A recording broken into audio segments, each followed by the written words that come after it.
உங்களை முன்னேற விடாம கீழே இழுத்து போடுகிற காரியம் ஒன்னு என்னன்னு தெரியுமா? பீப்புள்ஸ் ஒப்பீனியன், மக்களின் கருத்து. சூழ்நிலை மாற மாற இந்த மக்களின் கருத்தும் மாறிக்கிட்டே வரும். வேதத்துல இருந்து ஒரு சம்பவம் பார்க்கலாம்.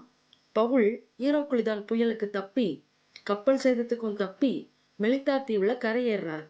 குளிர் காயறதுக்காக சில விறகுகளை பொறுக்கி தீயில போடுறாரு.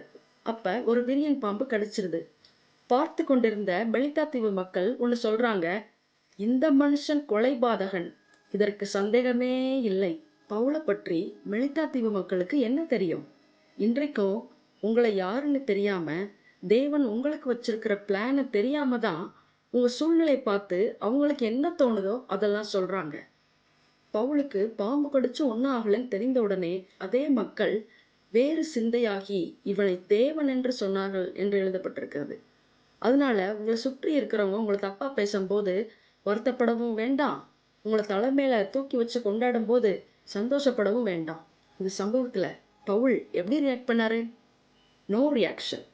So don't react to people opinions.